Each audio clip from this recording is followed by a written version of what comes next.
Good morning, good afternoon, good evening. Welcome back to another episode of The Great Human Reconnect.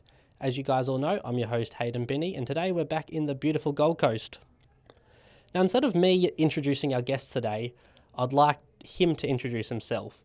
So imagine you've got your own Wikipedia page and we're writing your about section right now. Sure. What would you write there? Awfully tall. But it kind of almost blends into or moves into the kind of person that I am as well. Not your average Joe, thinks a little bit differently, and I kind of love that. So do you want me to go into, I'm Luke Hampshire. I'm the founder of, or co-founder of Airly, also co-founder of Dermy Eye Care and Rent Rolly. I love business, if that's not obvious. Living here on the Gold Coast. So give us a quick rundown, obviously. What got you into all these different avenues of businesses? Oh, look, for Airly, I always say to people, I'll be buried in an Airly branded casket. That's been my first real big business, other than doing little things on the side. That all came about just because I've been in aviation since I was 13. I lied about my age to get my first baggage boy job in Merimbula. School bus would drop me off. And basically I just... The rest is history. From that perspective, saw how incredible and beneficial private aviation is to business owners. Obviously, I hate traveling. And for people like me, you and me, we just have to go commercial. There's no sort of two ways about it. But for successful people, you kind of start to understand why they do it. You get rid of all the bad things about travel and make it great. So that's what sort of lured me into Airly. But during COVID, which obviously ended up being a massive win for private aviation, prior to knowing that, I started to look into e-commerce and other opportunities as well. So in 2022, I started Dermy as a skincare brand, which was a terrible idea. This does not sell skincare.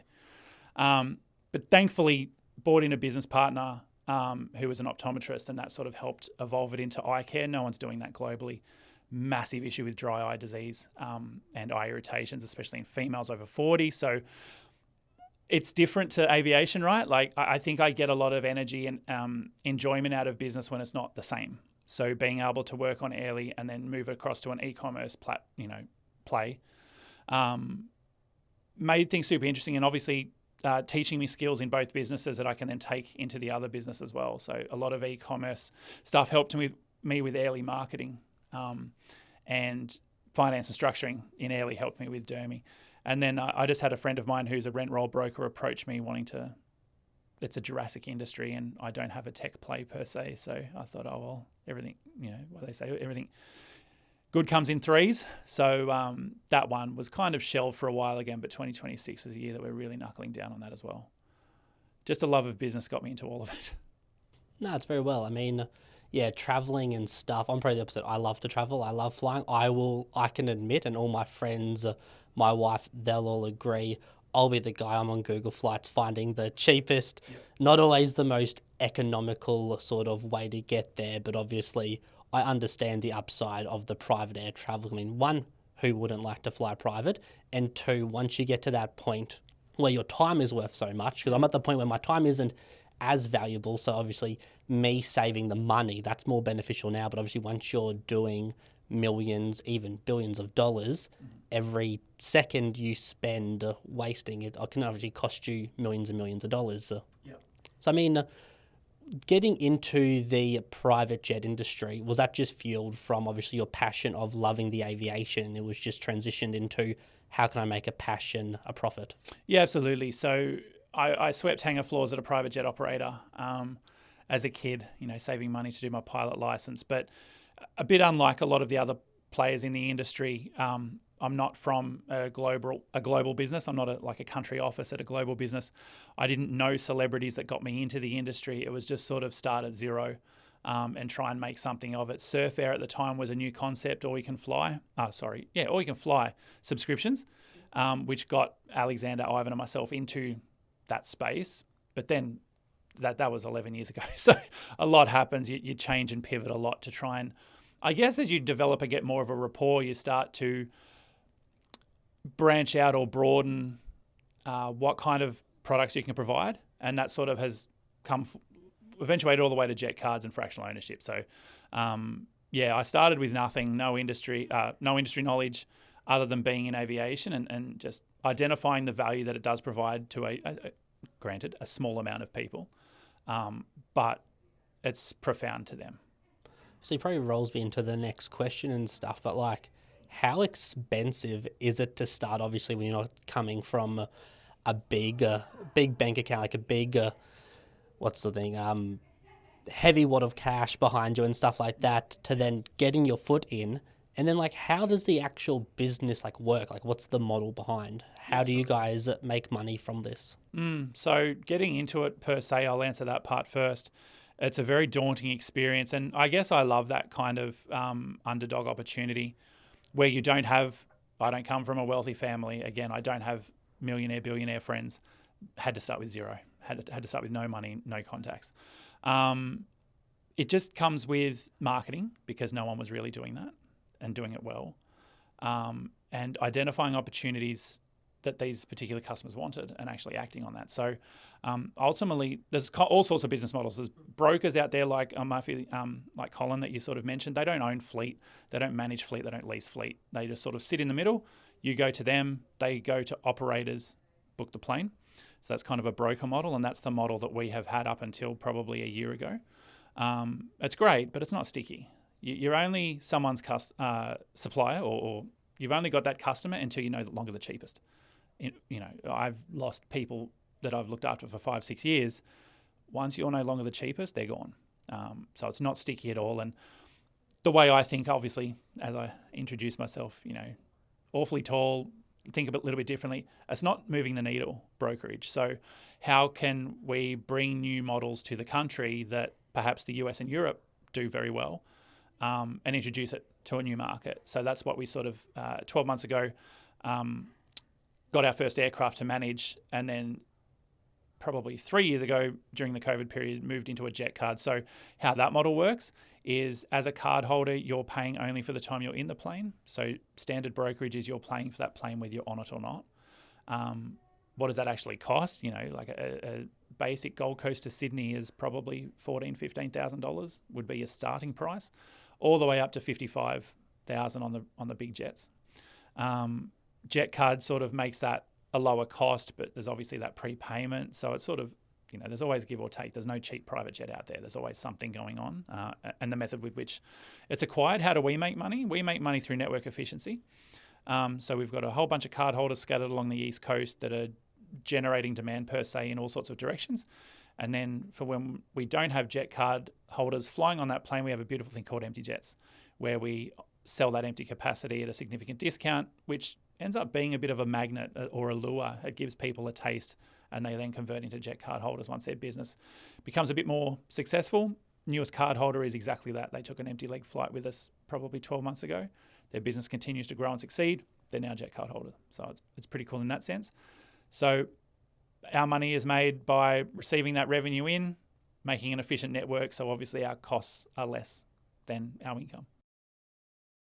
I mean, obviously, people are hearing like $15,000, Melbourne to Sydney, over $50,000. I'm sure it's one of those things, the sky's the limit sort of thing. Yeah.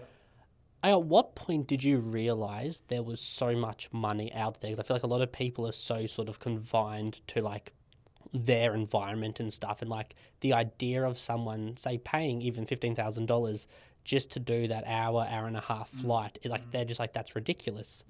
Like, when did you realise there is so much money out there? Once you start building relationships with your existing customers, so you're very lucky to get the outliers that I guess are first movers in a new sort of business and product. But once you start to get to learn about them, and even through marketing, right? Like there's so much wealth on TikTok, and we get criticised for using, no one's on TikTok. I did a sort of behind the scenes video on a particular trip, and the customer DM'd and said, this is me, isn't it? Like they found value, like they thought it was entertaining to see what it's like in the behind the scenes, but that was a $150,000 flight. Obviously that's not their name, it's their alias. But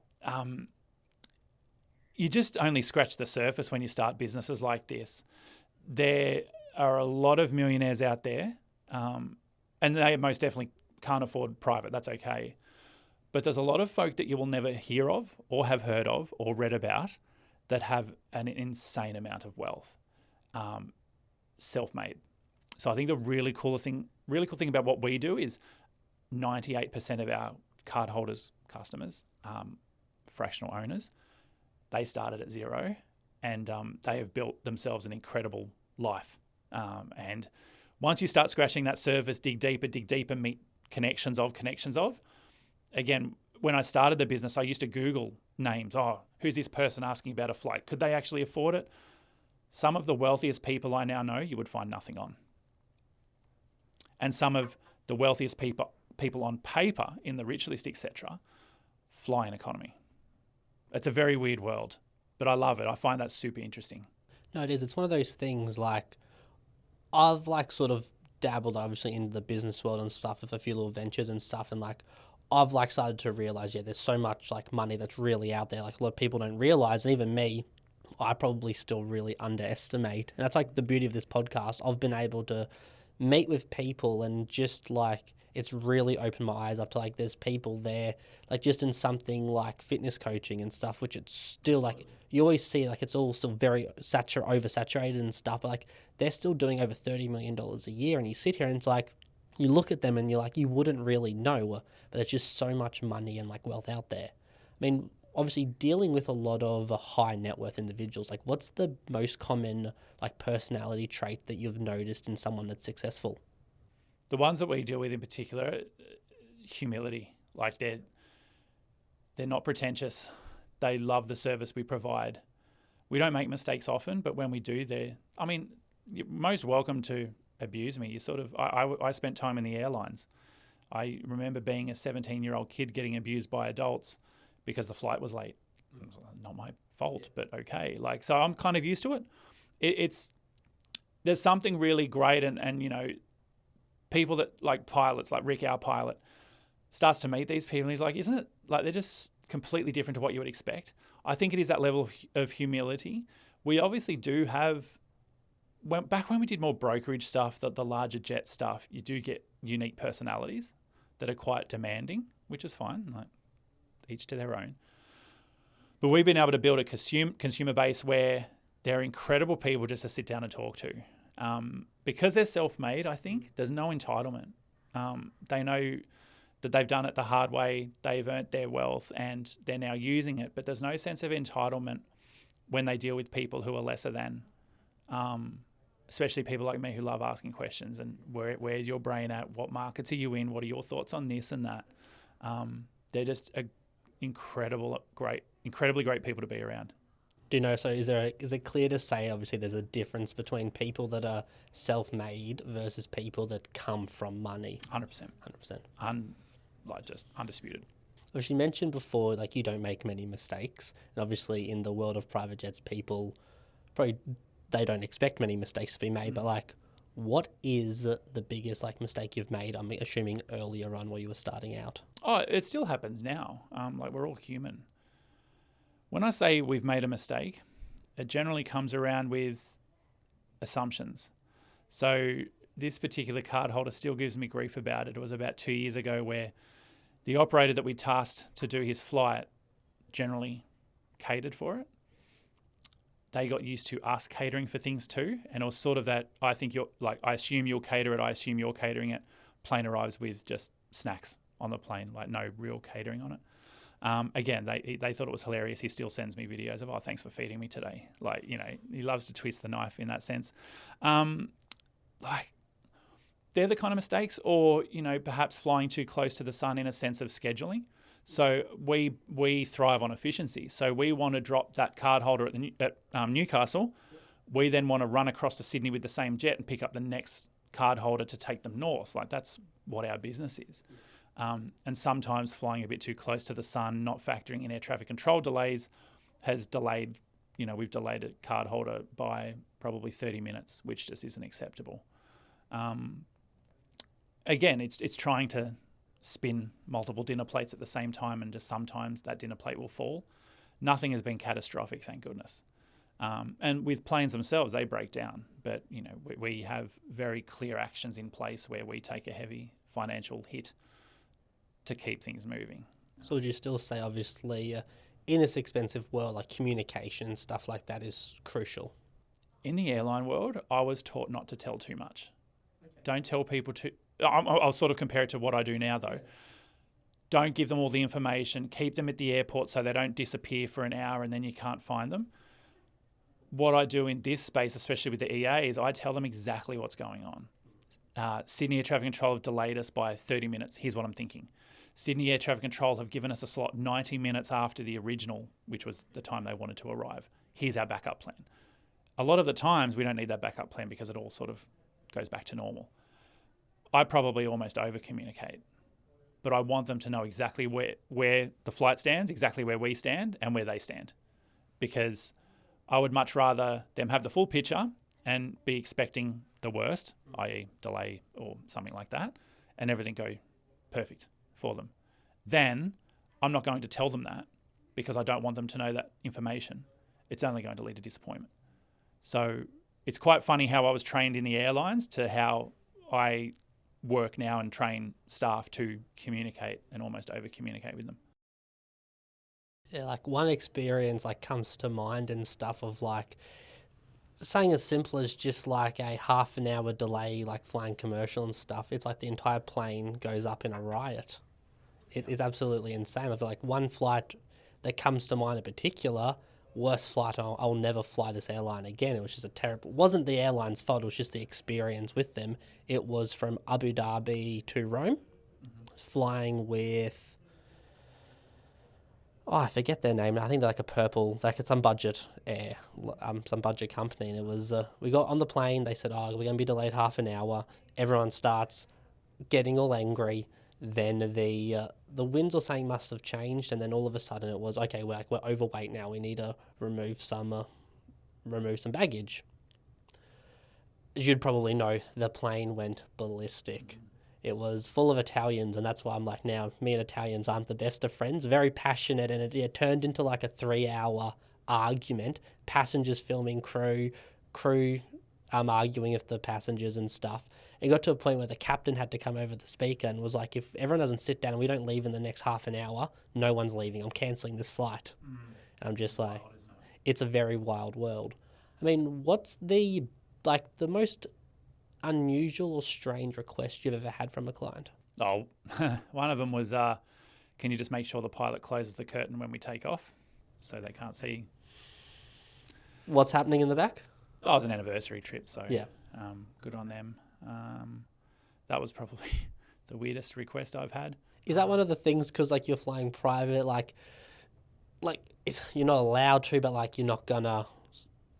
What's the grey area on that? Yeah, no, that's a really good question. And I do get pushed at times about things. But no. Like, to a lot of people, this is one flight they're going to take. And look, hopefully they become repeat. They get jet cards, move into ownership, etc. But this is one flight. This is my life. And I'm not going to accept your flaunting of regulations, expectations that's going to destroy my business. So we do get a lot of ridiculous requests, and tends to be with the empty legs, like the jet card holders are never like this, but I'd rather that plane fly empty than deal with the consequences of what they're asking. And our pilots know, both Rick, our pilot, and our suppliers' pilots know we don't take that BS. So they're pretty sharp on top of it. Like, you'll have people that want to smoke, that want to vape. But it's a private. It's just not happening. Yeah. It just doesn't happen. And I'm sure, such and such, let us do it. I don't care. That's just how it is. It's one of those things that's always the cheapest clients are always the biggest headache. I mean, I'm just saying, yes. It's again, we have empty jet customers that turn out to be card holders. And some of them are incredible people. They just want to get a feel for it. It's an incredible experience for them. They might take their kids with them. They're so thankful. And then you've got others who feel, entitled might not be the right word, but at a discount, but basically flights that some people put crew through, they then turn around and say, we don't do empty legs anymore. Like we've had a few owners turn around and say, after that flight, we're not doing this again, because they want to do photo shoots, right? And we say, at Mascot, at Sydney Airport, it's not happening. Just at any airport, like you're getting the experience of flying private. We don't need to take this to the nth degree on an empty leg and bring out rental cars to make it look more impressive. So I say no, and they still turn up with it. And sort of, obviously lounge staff and pilots are very accommodating. They let it happen, and they land, and then they said, our owner said, we don't do this anymore. No more empty legs because it's all over Instagram. So they can be the most challenging, but also on the absolute other end of the scale, the highest value charter customers can also be quite demanding, but their demands are very they're expected. Yeah. When you're paying $150,000 to go to Fiji, you can ask for whatever the hell you want, and we'll do our best to do that. Yeah. When you're paying a heavily discounted, it's like going to Jetstar and asking, "Where's my meal?" Yeah. Qantas, give me a meal. Why don't you? There's levels with this. They tend to be a lot of the negative phone calls I get from pilots are generally empty legs. I mean, have you ever had to fire a client before the plane actually took off? Or mid-air, the pilots made the executive decision, no, I'm turning this around, we're not going? Never had turnbacks before. As I said, they're very accommodating. You sort of get used to individual characters and individuality in a sense of how they experience the product. But I have just fired clients and customers per se based on how they treat people, how they treat staff at the lounge, how they treat pilots, how they treat my staff. I don't have a hesitation with it, and I still do it now. If they play you, if they waste your time, price check you on others, which is completely valid, but they're not transparent about it, then they treat staff like garbage, I'd just rather not deal with it. Obviously, we've talked a little bit about pricing and stuff, but say I've got $100,000. How far could that get me? $144,000 gets you a 25-hour jet card, so you're not far off there. But it just depends what you want, right? Like a lot of people in our space aren't thinking necessarily budgets. It's what am I trying to achieve? So for the most part, it's business owners that aren't based at capital cities or based in capital cities needed to get to regional airports where the schedules don't allow it. One thing I keep forgetting about on the Gold Coast, if you're a business person on the Gold Coast wanting to do a day trip to Sydney, the earliest you can get in is 8:30 with daylight savings as well. And the last flight out is 3:50 p.m. How do you run a full day trip? Like Melbourne-Sydney is not a problem. And that's why we do a lot of Melbourne-Sydney flights, but I'd say a lot more of our flying is sort of around those smaller airports. But Melbourne-Sydney, you've got a flight every 15 minutes, every half hour from 5 a.m. to 10 p.m.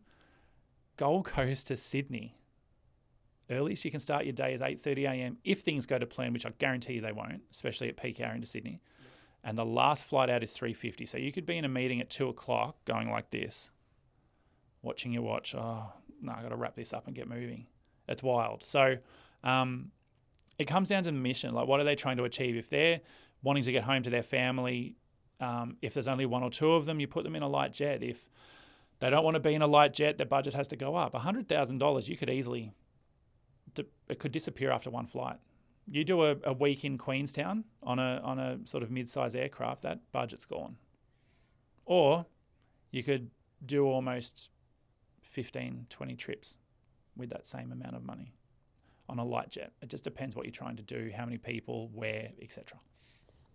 How stressful are your days trying to manage all of this? Because I can only imagine you'd often get a few phone calls or emails being like, last minute, I need to be here in the next couple of hours. Can you get me at the airport in an hour? Yeah, not very stressful. Well, just because I'm used to it now. Yeah. Obviously, early days it was frantic and high anxiety, high adrenaline. But nowadays, I mean, I've had private equity folk get cancelled on sitting in the terminal at Sydney. And just by knowing who's who and keeping an eye on things, I had them in the air 45 minutes later. Obviously, a premium, like they're chartering. It's no longer an airline ticket. But the 3 PE operators, one from the US, got to Melbourne ahead of when their scheduled flight should have. Obviously, that there can help, obviously, down the line. Next time they're back here and stuff, who are they going to call when they need a trip? And a lot of the time it is sort of cleaning up the airline's mess. And you sit back and I'll have card holders say, I'm stuck here, they've cancelled on me, can you get me out of here? And sometimes we don't have the fleet available because they're already booked. So yeah, it's not stressful anymore. But it's how you structure your day, it's how you start your day, it's how you train your staff. It's just having a very good understanding of the entire industry, who's who and who your people are and what people you're looking out for and taking care of. Obviously, people think of obviously the private jet industry and stuff. They only see all of the highs, the golden moments and stuff. What's like the dark secrets of the industry? What's like the dark... Don't even know if it's of the industry. It's just a business, right? It's just like any other business. Like planes fly, planes break down. That's the worst part of it. Something as innocent as a software glitch grounds a plane, and you're having to scramble and recover it and try and get the people moving as fast as you can. The industry, aviation is a very petty industry. I'll have, just because I haven't used a supplier in a certain amount of time, they'll start abusing you on Instagram. You'll have relatives of a competitor trying to bait you on LinkedIn. Like it's just, but that's like it's not just aviation, but aviation can be very toxic. I have framed a comment from a competitor when I just started out saying, you're running this from your mother's garage and stuff like that. It's a petty industry, but we don't care. Like it's like with business, it's like with life. Like, would I stop and take advice from someone I don't know or care about? No. So if these people are abusing me, laughing at me, sharing videos that we do to try and educate the industry, rub people the wrong way, I couldn't care less. Like, we're super narrow with what we're trying to do. We have competitors, but like you mentioned before with like online PTs, I see it with activewear. Like, you're on TikTok, you're like, oh my God, another activewear business, but they're doing well. You've got LSKD, you've got the big players. You feel like, oh, well, that's the industry wrapped up. And then you're seeing all these other ones that never heard of and they're doing extremely well. I think aviation's the same. You could liken the Australian market to a carcass with a bit of meat left on it. We're all fighting over that little meat, or you could create your own market like we have. I think that's the biggest difference and why we don't buy into it and we don't care. Brokers can fight amongst themselves. Operators can say, oh, don't trust them because, oh, they're sketchy, they're cowboys. We're just so narrow that it doesn't faze us. It doesn't impact our equilibrium. We just get on with it. What's your end goal for all of this? Are you doing it for the money, the fame, the legacy? What's driving you? Well, I think I came to the realisation, working with my CEO coach, that Airlie's probably not a $100 million business. And that's okay. Like, not everything has to be a $100 million business. Sometimes it's just a chapter in your story. And as I said, I'm getting buried in an Airlie branded casket. I don't think there's anything different from that. But I love business. And I think that's why I'm putting more concerted energy into those other businesses. The next 3 to 5 years, I'd love to be running my own micro private equity firm where we take distressed businesses and turn them around, because there's been many a times where Airlie's been dead or close to, just like every other business has been. We've all got our stories of failed investments, bad investments, taking people's advice that you shouldn't, and being able to turn it around. I really enjoy that element of things. So I think it's helping build my experience. As I said, it's a chapter in the book. It's an incredible Rolodex. Being able to spend an hour on a Sunday speaking to an ASX-listed CEO about how he's using AI in his business. People pay $5,000, $10,000 for that kind of advice. So, but we do good. It's not as if I'm leeching off it to build something else. I love doing it and I won't stop doing it. Whether we sell it, whether we sell part of it to an operator, I think it'll be a juicy business to buy all that volume off us and put it into their own fleet as opposed to using sort of all suppliers. But it's something that I'll never let go of. Of course, as wealth, I want to build a legacy, an empire, and a kingdom, but it's because I love it so much. There's no quick get rich quick. I love it's Gary Vaynerchuk. I'm a huge fan of, and just listening to one of his podcasts yesterday talking about I am building the biggest sandcastle on the beach, but it's not because of the size of the sandcastle. It's because I'm at the beach building the sandcastle. Like it is, I love the game of it. And in being impactful, like, yes, successful business owners are getting their life back because of Airly. I'm getting emails from, 60-year-old females who have had really dry and irritated eyes for the last 15 years where no eye drops are helping them. They use our 3-step routine. It's changed their life. Like it's impact. I think that's where I get my energy from. And if it brings me money, sure, awesome, great. We'll do something great with it. But I just love day to day being in the dirt, eating glass. It's a sick addiction. I mean, obviously, wanting to pick that entrepreneur's like brain inside of you a bit. I mean, like, what's the biggest emotional tax you have to pay doing all of these different businesses, building so much? Getting kicked in the proverbials and keep getting back up. Like, just keep getting back up. You have good days, you have bad days, you try and stay in the middle, but when it's your business, your baby, it's hard to not ride the highs and the lows. But just with every business,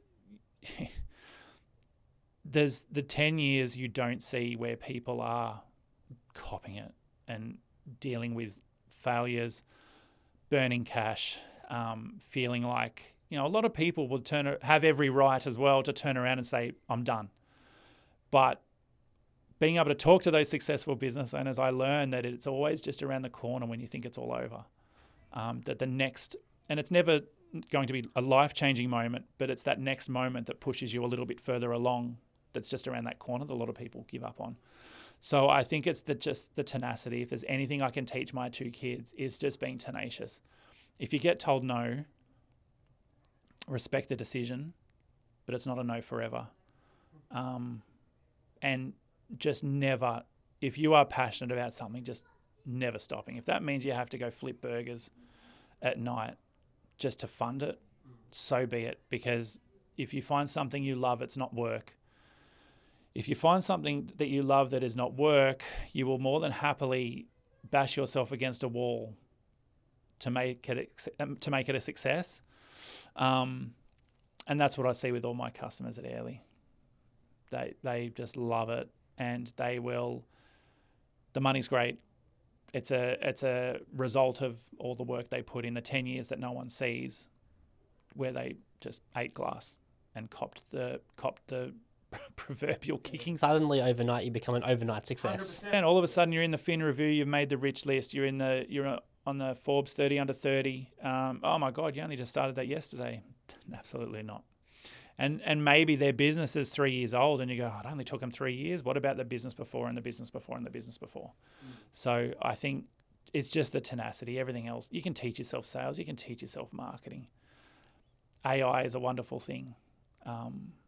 But it's the personal attribute of being able to just cop the shit and keep getting back up and almost licking your lips and love that because you know it, you're getting closer to that win. Sometimes you'll be optimistically delusional. That's all going to work out. As I said before, it's a sick addiction. That's probably what you were just saying resonated with me. It was like I've had a business and stuff. I've pretty much, on the outside looking in, it makes no sense. It was making me money and stuff. I was doing okay. I was enough that I could keep traveling overseas doing stuff, but it was like I've pretty much sold all my equipment that I had to do that. I've pretty much stopped doing that business. My income's gone from what it was to now next to zero, just to focus going all in on like doing these podcasts and building these other businesses I want to build and stuff. And it's like, am I getting some flack and stuff being like, this is stupid, like what are you doing? This doesn't make sense. Like you've stopped making money just to go shoot these stupid little videos and stuff like that. And it's in your head sort of, knowing in the long run it's all going to work out, it's all going to make sense. It's a bit of a disturbing analogy and stuff I've used, but I'll use it again with you. It's the analogy of if someone walks into a room and you're jerking off and you stop, you're the one that's in the wrong. You're the one that's embarrassed and stuff. But if you keep jerking, I haven't heard that. yeah, but if you keep jerking off long enough, being consistent long enough, eventually they're going to feel uncomfortable and feel like it's completely normal what you're doing, and they're the odd ones out. So it's like you're only stupid if, like, you're only going to look embarrassed, look stupid if you stop. It's just you got to keep pushing through, keep doing it, understanding your bigger picture, and making it to the end. And I think there's two types of folk in life, right? There's your societal 9-to-5ers, and we need them, and that's okay. And then there's those that want to build, builders, not in a construction sense, business builders, entrepreneurs. Entrepreneurs that give up tend to get advice from those societal 9-to-5ers. Now, that could be from someone you respect in a sense of a family member, a sibling, a colleague. Only take advice from the people that you want to be. So, and it was so validating to me because for so long it has been focus on one thing and just do it. Again, I'm 6'8", I'm different. Yeah. So I'm like, no, I'm going to show you that I can scale Airly because it doesn't need to be built, it needs to be scaled, and build these other two businesses. And sitting down with someone that's 10 years my senior, super successful, had only done one thing for 10 years and said, what have I got to show for it? I've nearly lost it multiple times. At its height, could have sold it for $15, $20 million. At its lows, not even worth a paper, that is written on, or, the ASIC 484 that is written on. He has now changed his mindset to be, no, I can do multiple things now. And I think that comes with AI. That comes with processes. That comes with, it's not like what it used to be. You don't have to knock on doors anymore to get in front of people. You've just got to be smart about it. But yeah, you might be the biggest. I've never heard that analogy before, but kudos. But there's definitely that element of people take advice from the wrong people. And like I said early on in the conversation, you'd never take advice from a stranger that walks up to you. But if I had the Warren Buffetts, for me, the private equity leaders in the world giving me advice, I'd probably sort of open my ears and listen, because my customers, when they give me advice, been there, done that. I want to be where you are. So I'm going to listen. But if I'm getting hate from some no-name on social media, I laugh, because if someone was saying that to me on the street, I'd go, you freak, and keep walking. But for some reason, and that's why so many people give up on their dreams, and because they take advice from the wrong people. Yeah, it's like have you heard the Rick and Morty quote? No. It's your boos mean nothing, I see what you people cheer for. And it's like, why am I going to take the negative stuff from these people that are their approval and stuff isn't something that I seek? Like, if someone's going to come say something good to me and it's not going to affect me, why should them saying negative affect me? And it's so true. So many people in my life that, like, as rough as to say, like, they've never achieved anything. They probably will never achieve anything. It's like they're always like, oh, no, you have to focus on one thing. You just have to do it. Just stick with the job. Don't try and do anything else. And it's sorry, but like, no, it's like, I've gone down my life so long down that path. It's like, I've never been on the other path. I want to get there. So I'm going to have to do things I've never done. So if you're telling me I should only focus on one thing, okay, let me focus on at least 2 or 3 things. If you're telling me to stay in the job, okay, let me go quit the job. That's probably how I first sort of started. Because like in school and stuff, I was super entrepreneurial and stuff. Always sort of, but it was like different. It was always thinking of the idea, being like, yep, I'm going to do that. Never actually doing it, just keep rethinking of the ideas and stuff, 100%. And that was the big thing that I've sort of battled with before I sort of started doing this podcast again. It was sort of like it was like that sort of that self-belief in a way, because it was what I was saying to myself didn't mean nothing, because it was that repetitive cycle. So it was like changing that from like, okay, whatever you say, you have to actually do, because to get what you've never had, you're going to have to do what you've never done. My coach drums it into me. You always do what you always done. You always get what you always got. It's like, if you're doing the things that make you feel uncomfortable. For me, it's when I feel super overwhelmed and like struggling to actually like have the clarity on like what decisions to make. I'm always like, okay, I'm in the right situation, because like this is a situation I haven't been. If I knew what I was doing, I was going backwards. I need to constantly be sort of moving into that unknown. And it's sort of like, in a way I look at it, it's like not knowing what you have to do is sort of like a superpower, because it means you can just do so much work that eventually you'll just figure it out. 100%. And that's the fun part, throwing yourself in the deep end. I care. Like, of course, I've got an optometrist business partner, which is very helpful, but e-commerce, never done that before. Tech, never really done that before. But what could go wrong? Yeah. You fail, you move on. Like, who cares? Seriously, who cares? Absolutely. And, there's so much focus on, what about that stable job you had? What about, how could you do that? Risk all that.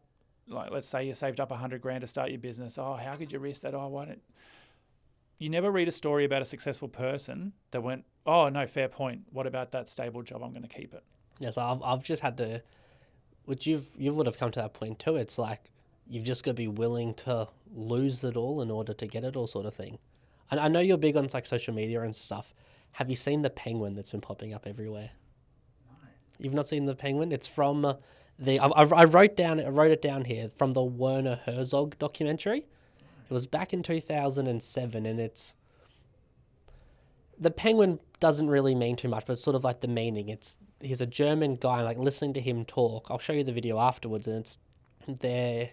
The documentary is about like the edge of the world sort of thing, like the animals and stuff living at the edge of the world, and they followed this colony of penguins, and there was this one penguin that stayed. Everyone else moved on, but he stayed, and there were mountains about 70 kilometers away, and he just started running towards the mountains, running away from the food, the safety, what he was known, running towards anything. And they're like, okay, what if we go grab him and stuff? They're like, no, it doesn't matter if you grab that penguin, he will keep running towards the thing.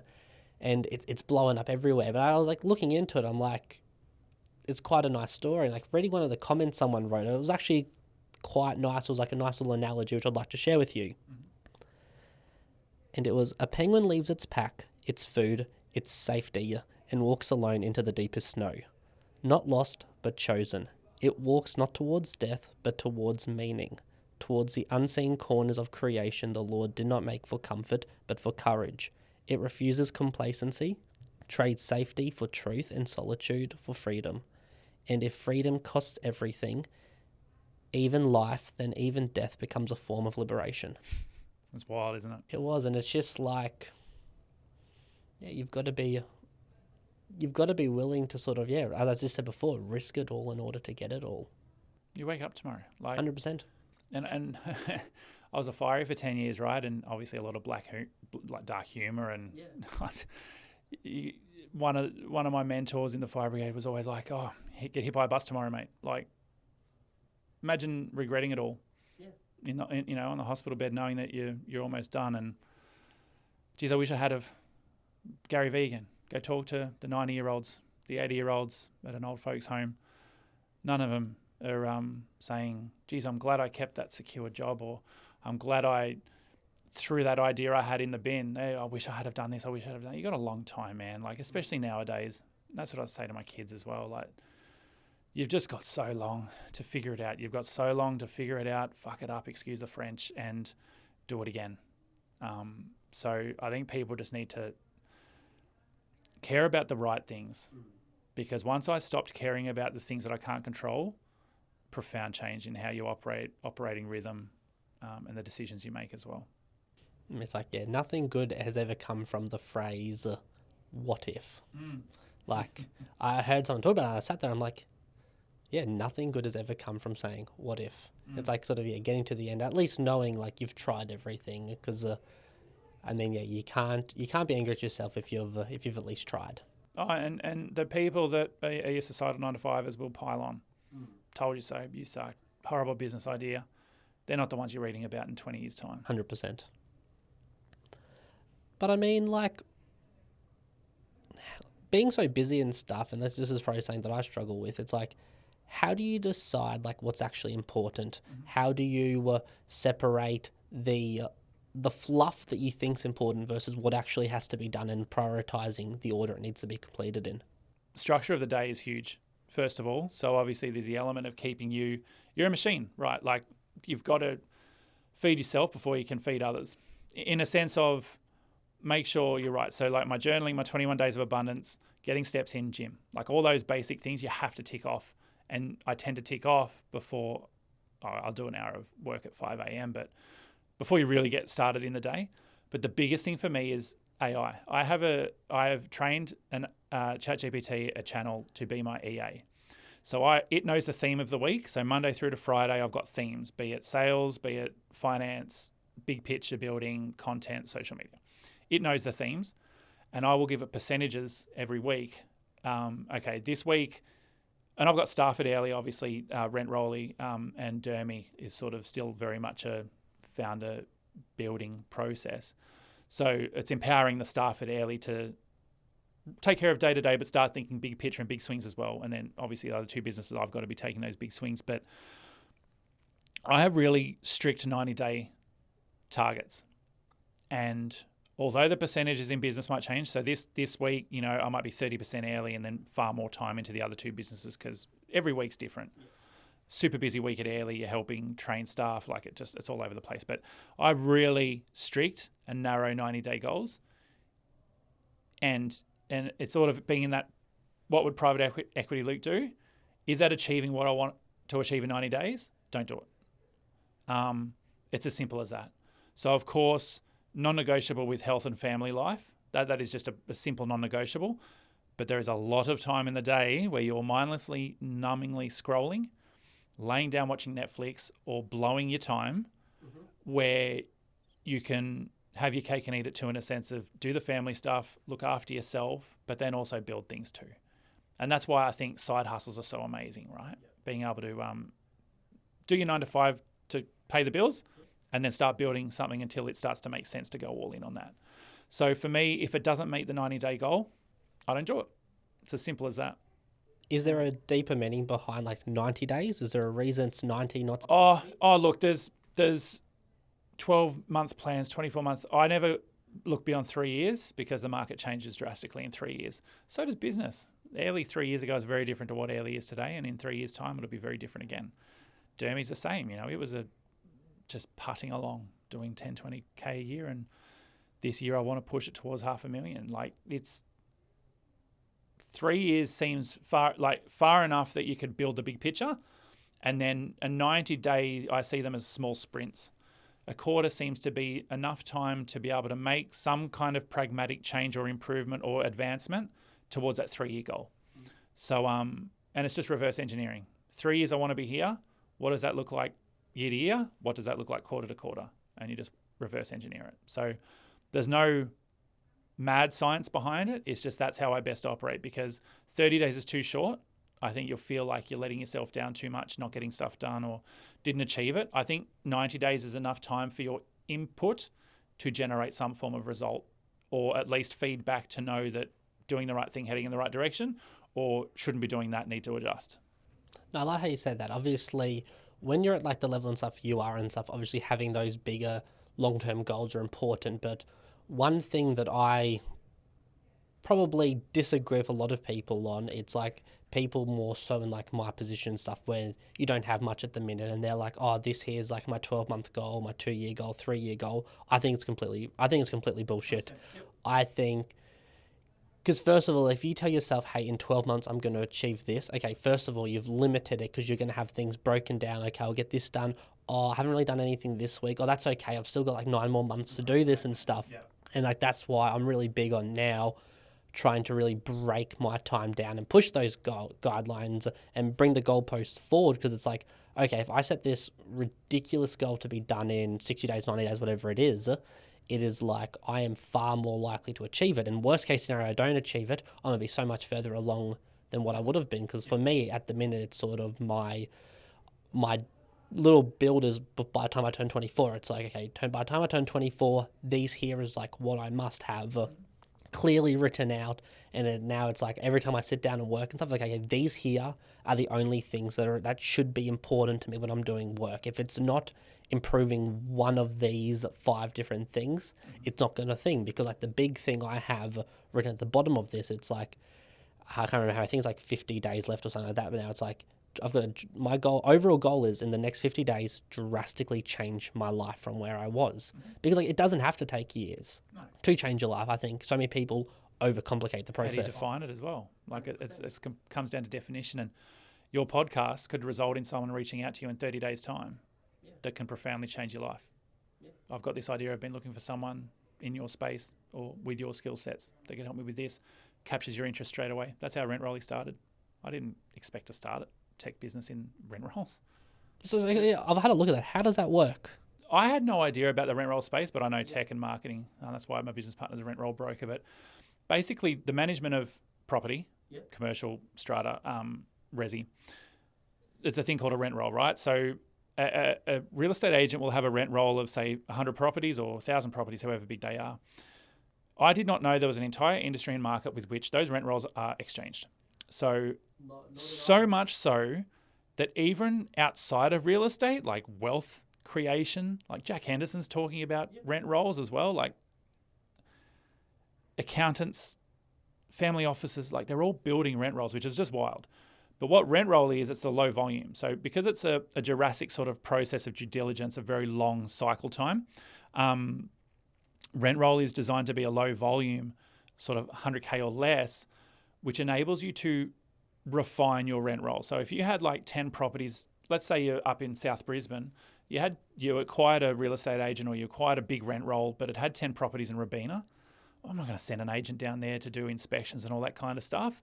But 10 properties, it's not really worth a lot of money. No broker's going to try and sell that. We've built a platform that enables the buying and selling of rent rolls via anonymous conversation, because everyone's very careful about, I don't want people to know it's me, and vice versa. So there's all this anonymous chat to start with, then you can exchange details and get a deal done. But it enables you to say, yeah, those 10 properties in Robina don't make sense to me. I'm just going to package up those 10 and sell them quickly to someone that's just acquired a real estate agent in the Gold Coast that might just... And where that goes is you can then have AI looking at your rent roll and saying, those 5 properties out in Ipswich are losing you money. Let's get rid of them, package it up, boom, send to Rent Rolly. Have a look at these 10 that make so much more sense that are available on Rent Rolly. Like, I think it can get quite interesting with the application of AI. Blockchain. I was just talking to a big M&A guy that's in prop tech as well on the way in. Like, rent roll, again, very Jurassic industry. What's blockchain going to do to contracts and to like rent rolls? Like, it's going to make the buying and selling so much cleaner and faster. A lot of rent roll deals break down in the due diligence stage because it takes so long for things to happen. You might lose managements, you might gain managements. A property owner catches wind of you trying to sell the rent roll, then they crack it and then send your portfolio or that particular property to a competitor. There's just so much nuance to it that I had no idea about, but a layer of technology and then in future a layer of AI, blockchain, is going to make things very interesting. So I'm very bullish about that business, but it's only new. Like, started 2 years ago, personal circumstances on one side of that relationship took all their time away. And then when he was ready, I was busy. So it's always been, you're ready, I'm not, you're ready, I'm not. This year it said 2026 is a year that we really knuckle down on this. So it's a super interesting space. So is AI, blockchain, is that the future? I think to an extent, yeah. I think people are so scared with AI. It has been the biggest change to my personal operating rhythm over everything else. Yeah. Health is, yeah, of course. But having an agent know exactly what the theme of the day is, being able to say to it, hey, this week I want 40% Airly and then Dermy rent roll either like 30-30 or something like that. It will then generate the day for me based on the theme of the day. Oh, keep 11 a.m. free, I've got a podcast.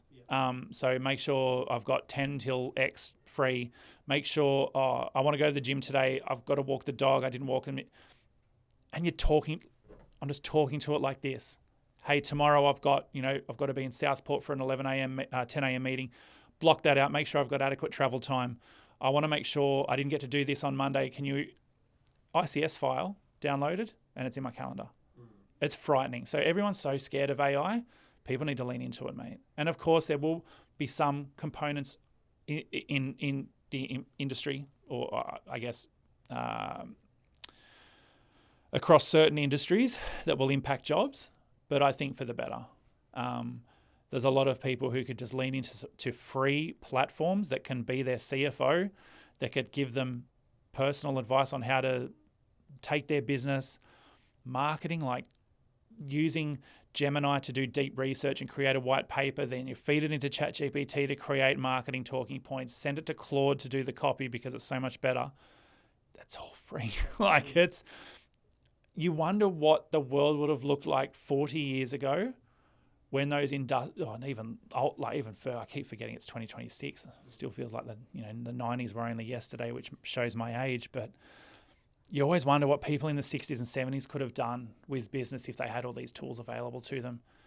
You go on YouTube, Dave Fogarty's going to teach you how to start an e-commerce business. Like a dude that's been there, done that, and is grossly successful. You didn't get that back then. It's just, I'm so bullish and excited about all of that. People need not be scared, need to lean in. Do you think at all, obviously having all of these things, having too many assets to make it too easy, that it might actually make it harder for people because they can get overwhelmed with, because there's too much and then they won't actually know how to do anything themselves or function? Have you seen the Kinso app? You can't but not see them. You see them everywhere. It's just funny how they're like, oh, hey, chat, someone said this to me. What do I say? Like, I think, and yeah, you do have to keep yourself sharp somewhat, but I think it frees up mental space for other things. Yeah. I completely see the counter of that in a sense of people won't know how to function. But I think, is it information that you need to retain or you have to retain because there's no other way to deal with it? If by AI taking care of things that are mind-numbing that you used to have to pay for or spend time on, eliminating that, I think there's always going to be a balance.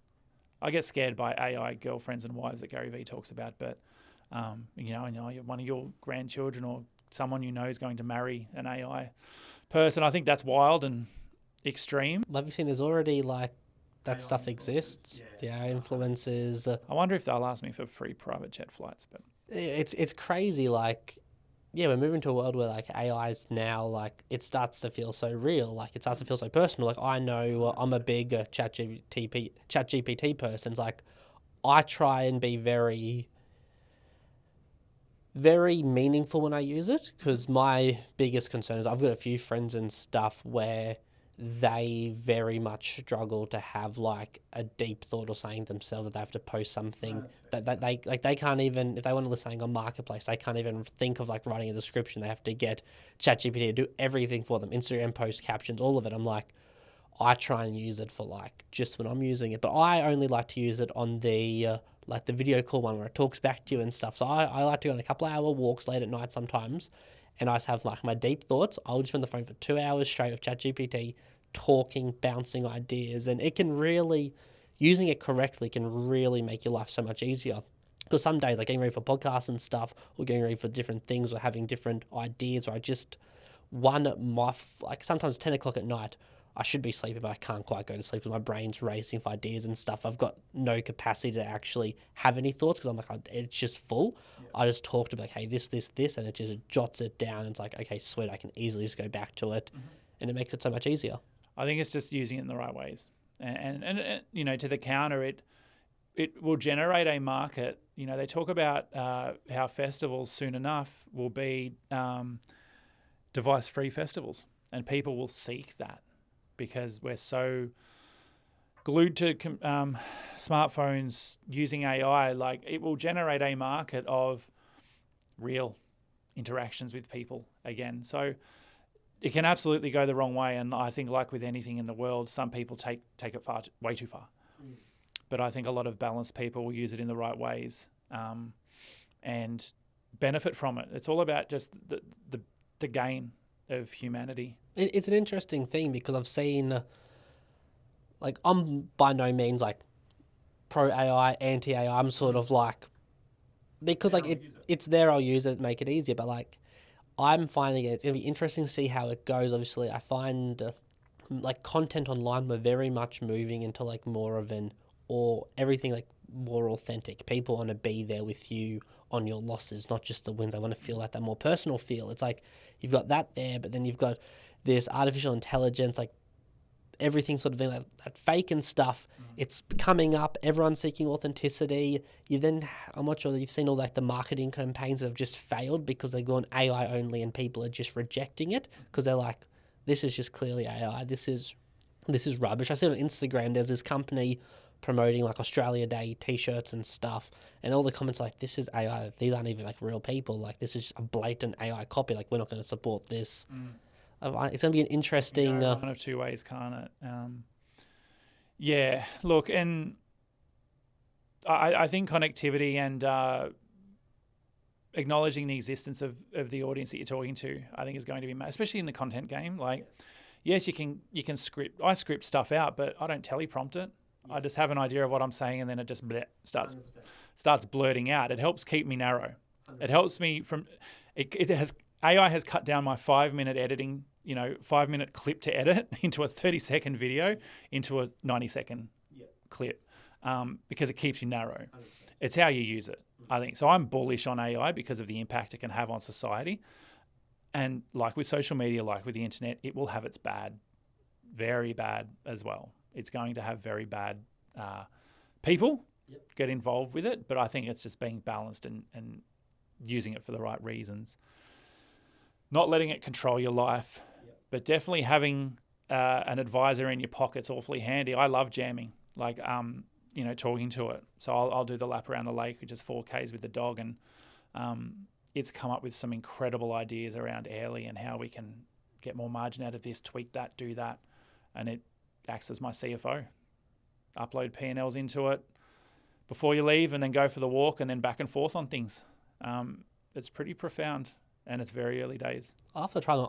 I've only ever used ChatGPT. I've heard of like the Claude, Gemini, stuff like that. I've just never used it. Script writing and copywriting, Claude shits on ChatGPT.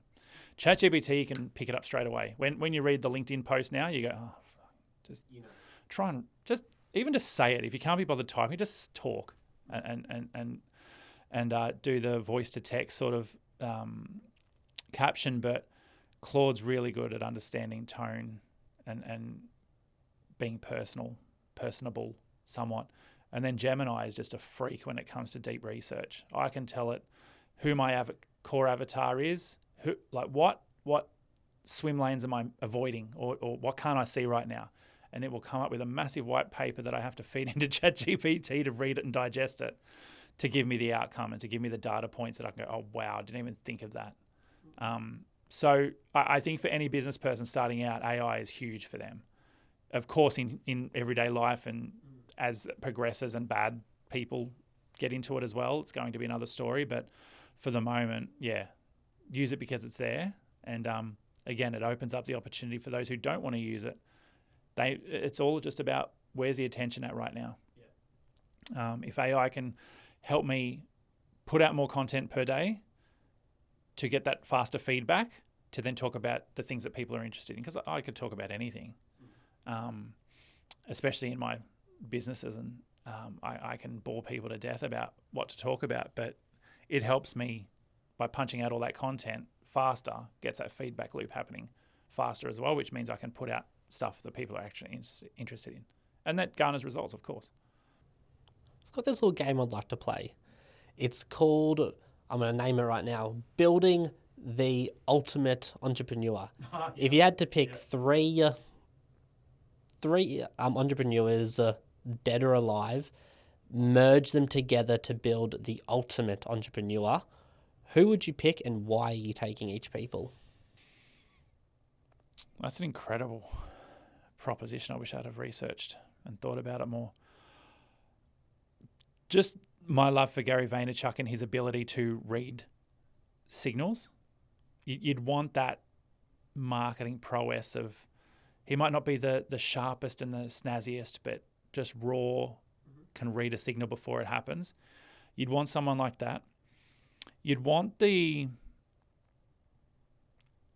risk-taking of Richard Branson. Have you read his story?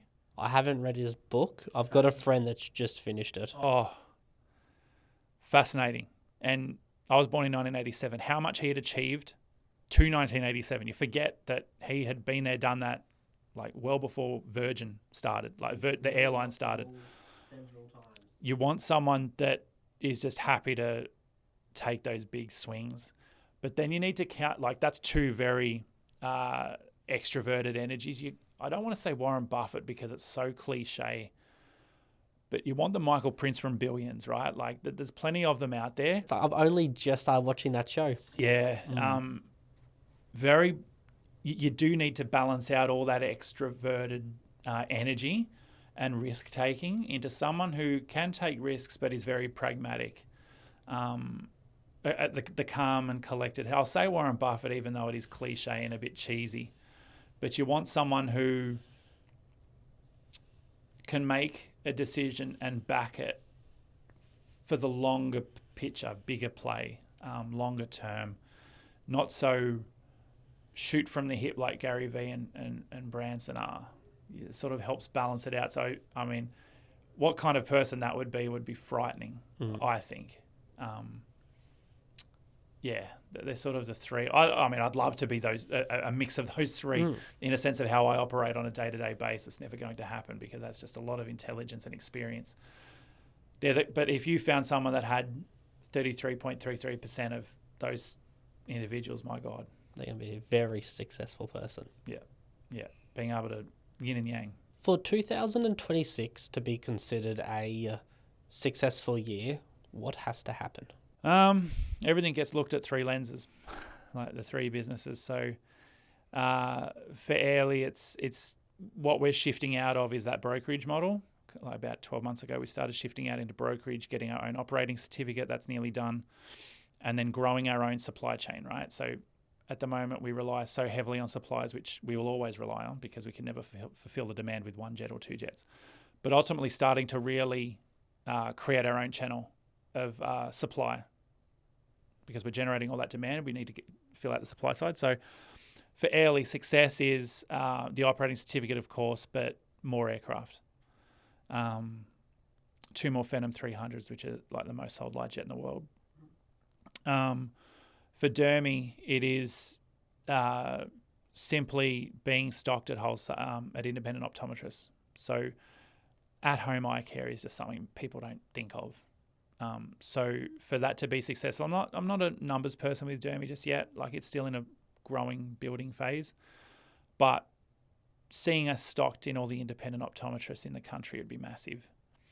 And a testament to at-home eye care being valued by the professionals. Like Ali's obviously, my business partner's been a huge advocate for it, but having other independent optos thinking of that as well. For Rent Rolly, it is really leaning into fast transactions for the low volume rent rolls, and we're miles off from that. So luckily we're in January still. That's what success looks like from a business perspective. From a me perspective, is just forging that path of being a private equity operator, getting valuable experience in business. I'm using AI to create scenarios for me because I want to be in the turnaround space, so taking distressed businesses and turning them around. That's cool. I think it's because I love being in the dirt Yeah. and eating glass. Like buying a great business and turning it exemplary is exciting, sure. But taking a business that was doing well and now isn't, and being able to identify why it isn't and putting into practice my experience to turn it around, I froth at the mouth thinking about it. So I now have AI giving me scenarios of a manufacturing business, a tech business, an e-commerce business, or a retail business. In distress situations, it'll spit out sample P&Ls, and I then create a plan to turn it around. And then, because you have to tell AI to be brutal. It loves to be a yes man or woman. Yes, it does. And one of my card holders, when I was talking to him about AI, kept saying, you have to keep saying, you are wrong. I'm not paying you to be my yes man. Tell me your honest thoughts. So with my sort of, as I'm trying to build a bit of a broader scope on businesses and how to turn them around, I'm telling AI, even though it says, Luke, great idea. Yep, you've thought of this is exactly how it should be done. I say, no, it's not what I'm asking you to do. Be brutal to try and learn from it. So personally, it's just being healthy, having a healthy family, and continuing on that path of building great businesses that impact people, where in 3 years' time, private equity will be a real thing, where I may have exited out of some of those businesses or partially exited, but now I'm identifying distressed businesses, not in a predatory manner, but to say, well, this was once good, how can we make it great again? Turn it around and then obviously benefit on the other side. Some people are addicted to drugs, some to alcohol. You're addicted to business. business, Yeah, to absolutely. that building stage specifically. Yeah, I mean, scaling early is fun. Bigger numbers, bigger problems, right? Building rent rolling and Dermy at those lower numbers is a lot of fun because you're still trying to find your way. Now, obviously, distressed businesses have found product market fit and have done well in the past. I love the idea of restructuring, of leveraging debt, on renegotiating debt terms, on identifying what layers of the business are lacking, and it's normally marketing. You know, you look at manufacturing businesses, well, why is it failing? Are you marketing? Not really. How are you selling this to people? Like, it's just, there's a lot of operators out there, I think, that are more than happy with status quo, and while the world changes and improves around them, they don't follow. So I think there's going to be plenty of businesses in the next 5 years that I can identify to turn around and modernise them and bring them into reality into 2026. Well, by then, 2029 and 2030. It's frightening to think. You said earlier, obviously, you're going to be buried in like early apparel. I mean, like, would you ever sell it? Or is it something that you will keep purely for the love of it? Yeah. I got asked this by a card holder who I love taking advice from. Why not sell it today? I'm not done yet. Not done yet? Nah. There's a lot of... an M&A friend of mine that I was talking to on the way in here. It's not going to be the $100 million company, but I love doing what I do. I love what the business is. And it's my first real big business. Yeah. Like, again, I've done side hustles, but this was the first real thing that made millions and millions of dollars. So someone could come in, offer you a large sum of money, more than what it's worth, you wouldn't sell. You're going to keep building. I'd say you can buy into it. Yeah. If there's a value add. Yeah. But I'm not selling the whole thing yet. Yeah. As I said, it's a Rolodex, if nothing else. But I love the position that the business is in, and that there's so much more room above us as well to go. So my investor might roll his eyes and go, oh, take it. But I definitely could buy into it, but you'd never buy it off me at the moment. Floor's yours for a second. I mean, is there anything that we may have not yet discussed that you would like spoken about? Not really. I just think we've touched on it. Like everything I believe in, we've already discussed and spoken of. It's just the fact that people take advice. I stood at Westpac this morning with my 12-year-old son. You know, had to ID him because didn't put his middle name in, so that's why the online ID didn't work. To listen to how people were treating the bank teller for things that she can't control, right? Yeah. And I said to him, "You are getting an education right now on how to treat people." So, but we've already talked about it in a sense of, you know, don't take advice from people off the street. Like, don't pay attention to comments. Don't pay attention to hate. It's okay to be able to check yourself and go, oh, am I that kind of person? But don't ever let things bury you personally. And I used to be like that. Every comment I got from a competitor saying, you're garbage, you won't last next week, I took to heart really badly 3, 4, 5 years ago, and obviously 10 years ago, right up to then. But you start to become detached from it all, and that I truly know that what I'm doing is the right move for what I want to achieve, and it may not look that way at the moment. Have faith in that process. So I don't think there's anything else I want to cover other than stop being worried about the things you can't control. Mm-hmm. Stop taking advice from people you don't want to be. As the final question I'd like to ask you, you may have already slightly answered it, but like if every piece of advice in the entrepreneur building business space was deleted, the last part of our conversation deleted, and you only had 60 seconds, what would that advice be? Take something that can make a profound impact on community. It doesn't have to be the whole world. It doesn't have to be global. It could be niche. We've got a lot of customers that are niched on niche, and are offensively successful. Find something that you love or that you're passionate about that can make an impact. Formulate a plan with which to execute on it. And if whatever you're doing in life doesn't either impact your health, your family, or that business, don't do it. Don't take advice from people you don't want to be. And don't take personal or even pay attention to the hate or the praise that exists in the online world. Just keep your head down, stay narrow, and feverishly eat dirt or play in the dirt, eat glass until you've got what you want. And that may not be overnight. That may not be with this business. But if you look at the time to build Airlie to where it is now, to how accelerated that is for Dermy and Rent Rolly, it's all worth it in the end. Just be better with your time. As my fiery mentor said, get hit by a bus tomorrow, mate. Not worth worrying about the little things. Not worth wasting time on garbage that doesn't deserve it. Awesome, thank you. Well, guys, that there was another episode of The Great Human Reconnect. Until next time, stay safe.